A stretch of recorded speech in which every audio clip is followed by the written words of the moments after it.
ఉప్పెన cinema తీసినోడు Peddi లాంటి cult classic తీస్తా అంటే మీరెలా నమ్మారా? Hello everyone, you watching Filmy Saga. So ఇప్పుడు మనం పెద్ది సినిమా రివ్యూ చూద్దాం. ఈ సినిమాలో ఎన్ని బొక్కలు ఉన్నాయి, ఎన్ని పాజిటివ్స్ ఉన్నాయి, ఈ సినిమాకి మన రేటింగ్ ఎంత అని డీటెయిల్గా మాట్లాడుకుందాం. చూడండి, ఒక్క బొక్క కూడా లేకుండా సినిమా తీసేస్తే ఎలారా రివ్యూ చేసేదాన్ని భయపడుతున్న టైంలో ఒకడు వచ్చాడండి. ఇక చాలు మహాప్రభు అన్న వీళ్ళే బొక్క మీద బొక్క ఇస్తూనే ఉన్నాడు. సో మనం ఇక డైరెక్ట్ రివ్యూలోకి వెళ్ళిపోతాం, ఎందుకంటే వీడియో పెద్దగా అయితే ఎవ్వడు చూస్తలేడు. సో ఫస్ట్ మనం ఈ సినిమాలో ఉన్న పాజిటివ్స్ గురించి మాట్లాడుకుందాం, ఎందుకంటే 2-3 ఉన్నాయి, తొందరగా అయిపోతాయి. సో ఇందులో ఫస్ట్ పాయింట్ ఏంటంటే మ్యూజిక్ మస్తు ఉన్నది. ఏం కొట్టిండి ఏఆర్ రెహమాన్ అంటే మస్తు అనిపించింది. సినిమా డిఫరెంట్గా ఏం లేదు, కానీ మ్యూజిక్ వల్ల సినిమా డిఫరెంట్గా అనిపించింది. మ్యూజిక్ మాత్రం మస్తు ఉన్నది. నెక్స్ట్ ఇంకేం మంచిగా అనిపించింది అంటే ఫస్ట్ హాఫ్లో క్రికెట్ గురించి చూపించిండు, అదేమంత మంచిగా అనిపించలేదు. కానీ సెకండ్ హాఫ్లో ఆట మారింది అని చెప్పి కుస్తీ గురించి చూపించిండు. ఆ కుస్తీ సెగ్మెంట్ అంతా మస్తు అనిపించింది. అండ్ ఆ కుస్తీ సెగ్మెంట్లో ఒక ఫైట్ వస్తుంది, ఇద్దరితోటి కుస్తీ చేసే ఫైట్ ఒకటి వస్తుంది, అది కూడా మస్తు తీసిరు, మస్తు అనిపించింది అది. ఆ కుస్తీ ఆటని, ఆ కుస్తీ ఆటలో రామ్ చరణ్ని అవన్నీ చాలా బాగా తీసిరు. ఆ సెగ్మెంట్ అంతా మంచిగా అనిపించింది. అండ్ ఇందులో ఇంకో లాస్ట్ పాజిటివ్ పాయింట్ ఏంటంటే రై రై రారా సాంగ్ కూడా చాలా బాగుంది. దాని పిక్చరైజేషన్, ఆ సాంగ్ కంపోజిషన్ ఎవరు చేసిరు, ఆ డ్యాన్స్ స్టెప్స్ అన్నీ చాలా మంచిగా అనిపించింది. మంచి ఫీల్ వచ్చింది ఆ సాంగ్ తోటి. సో అంతే, ఈ సినిమాలో ఉన్న పాజిటివ్ పాయింట్స్ ఇవే. అండ్ అందరూ రామ్ చరణ్ యాక్టింగ్ బాగుంది అంటారు, కానీ అంత బాగా ఏం లేదు. రామ్ చరణ్ ఈ సినిమా కోసం బాగా కష్టపడ్డాడు, కానీ బాగా యాక్ట్ చేసిండు అని అనలేం.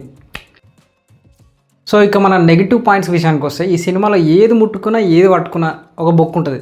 సో అందులో ఫస్ట్ నెగిటివ్ పాయింట్ ఏంటంటే ఇప్పుడు మనోడు కొండ కింద ఊరు, ఆ ఊరిలో 1800 జనాభా, వాళ్ళ కోసమే ఇదంతా అని ఒక 3 hours సినిమా అంతా తీసిండు. కానీ ఆ ఊరు ఎట్లుంటుంది, ఆ ప్రజలు ఎట్లుంటారు, వాళ్ళ ఆప్యాయతలు ఏంటి, అసలు వాళ్ళ ప్రాబ్లం ఏంది అని ఒక్క షాట్లో కూడా చూపించలేదు.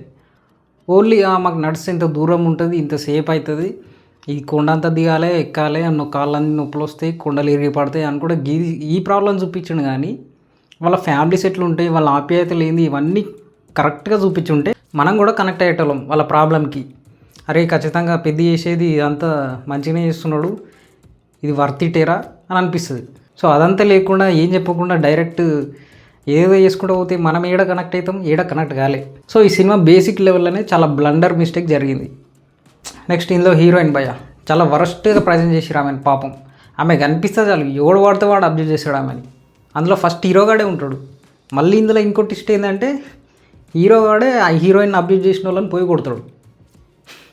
అంటే ఇక్కడ మన హీరో ఐడియాలజీ ఏంది, హీరోయిన్ని ప్రైవేట్గా అబ్యూజ్ చేస్తే ఏం కాదు, కానీ పబ్లిక్లో అబ్యూజ్ చేస్తే మాత్రమే తప్పు అని చెప్తున్నాడా మనోడు.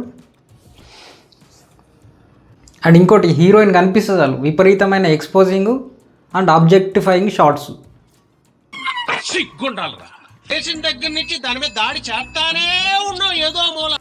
నెక్స్ట్ ఫస్ట్ సాంగ్ మంచిగా ఉంటుందని చెప్పిన కదా, అంతే. దాని తర్వాత వచ్చిన ప్రతి సాంగ్ సింక్ లేకుండానే వస్తుంది.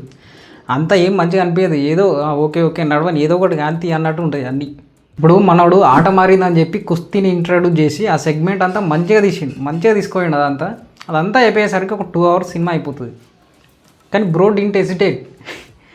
2 hours ఉంటే మంచి సినిమా ఎట్లయితే 3 hours ఉంటేనే కల్ట్ సినిమా అవుతుంది అని చెప్పి ఆ కుస్తీని అక్కడే కట్ చేసి రామ్ చరణ్ లెగ్ కట్ చేసి మళ్ళీ పారా రన్నింగ్ అని చెప్పి మళ్ళీ ఇంకో గంట సినిమా గుంజిండు.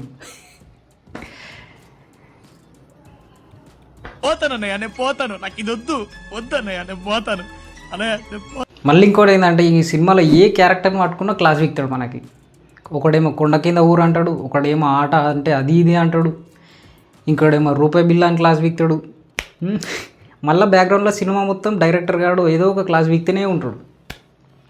300 ప్రీమియర్ టికెట్ పెట్టి ఇట్లా సినిమా పోతే అడిగి పోయి ఆ సినిమా వరస్ట్గా ఉంటుంది, క్లాస్ వీక్కించుకోవాలి.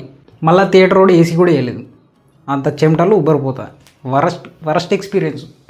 సో మొత్తానికి సినిమా ఎట్లుంది రాబాయ్ అంటే సబ్జెక్టు లేదు, ఆబ్జెక్టు లేదు, శుష్క ప్రియాలు, శూన్య హస్తాలు, అంత వాటిదే డబ్బా, బబ్రాజమానం భజగోవిందం, ఇంతకు మించి ఏమీ లేదు అది. సో ఈ సినిమాకి నేను ఇచ్చే రేటింగ్ 1.5 out of 5. అది కూడా ఏఆర్ రెహమాన్ మ్యూజిక్కి అండ్ ఆ కుస్తీ ఫైట్ సెగ్మెంట్ అంతే. టీఎఫ్ఐ బాగుండాలి అంటే ఏం లేదు, నేను చేసే ప్రతి వీడియోలో మీకు మంచి షార్ట్ ఫిల్మ్ని నేను మీకు రికమెండ్ చేస్తాను. మీరు ఏం చేయాలంటే దాన్ని చూసి మీరు ఆ షార్ట్ ఫిల్మ్ మేకర్కి కొంచెం పుష్ ఇచ్చారంటే you may get chance in to TFI. ఎవరి వల్ల? మన వల్ల. సో ఇదంతా ఎందుకంటే మంచి స్కిల్ ఉన్న ఫిల్మ్ మేకర్స్ అందరూ షార్ట్ ఫిల్మ్స్ దగ్గరనే ఆగిపోతున్నారు, టీఎఫ్ఐకి రాలేకపోతున్నారు. ఈ రెండింటికి ఒక బ్రిడ్జ్ కడదాం. సో నేను చెప్పే షార్ట్ ఫిల్మ్ ఖచ్చితంగా చూడండి. అండ్ మీకు కూడా ఏదైనా మంచి షార్ట్ ఫిల్మ్ కనిపిస్తే నాకు కామెంట్ సెక్షన్లో ఆ లింక్, ఆ షార్ట్ ఫిల్మ్ పేరు పెట్టండి.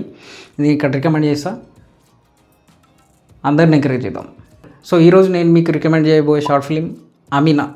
దీని లింక్ కామెంట్ సెక్షన్లో అండ్ డిస్క్రిప్షన్లో ఇస్తా, ఖచ్చితంగా చూడండి.